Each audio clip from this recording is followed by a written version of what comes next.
સમાચાર કચ્છથી પ્રાપ્ત થઈ રહ્યા છે। કચ્છના માંડવી તાલુકામાં ધોધમાર વરસાદ।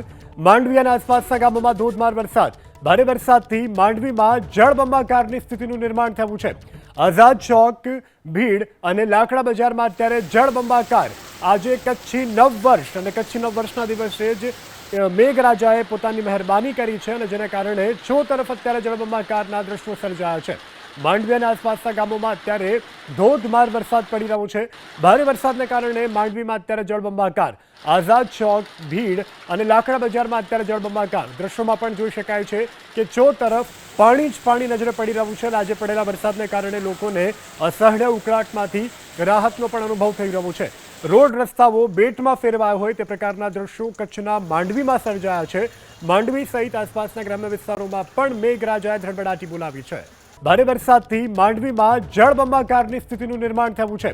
આઝાદ ચોક, ભીડ અને લાકડા બજારમાં અત્યારે જળબંબાકાર। આજે કચ્છી નવ વર્ષ અને કચ્છી નવ વર્ષના દિવસે જ મેઘરાજાએ પોતાની મહેરબાની કરી છે અને જેના કારણે ચો તરફ અત્યારે જળબંબાકારના દ્રશ્યો સર્જાયા છે। માંડવી અને આસપાસના ગામોમાં અત્યારે ધોધમાર વરસાદ પડી રહ્યો છે। ભારે વરસાદને કારણે માંડવીમાં અત્યારે જળબંબાકાર। આઝાદ ચોક, ભીડ અને લાકડા બજારમાં અત્યારે જળબંબાકાર। દ્રશ્યોમાં પણ જોઈ શકાય છે કે ચો તરફ પાણી જ પાણી નજરે પડી રહ્યું છે। આજે પડેલા વરસાદને કારણે લોકોને અસહ્ય ઉકળાટમાંથી રાહતનો પણ અનુભવ થઈ રહ્યો છે। રોડ રસ્તાઓ બેટમાં ફેરવાયા હોય તે પ્રકારના દ્રશ્યો કચ્છના માંડવીમાં સર્જાયા છે। માંડવી સહિત આસપાસના ગ્રામ્ય વિસ્તારોમાં પણ મેઘરાજાએ ધડબડાટી બોલાવી છે।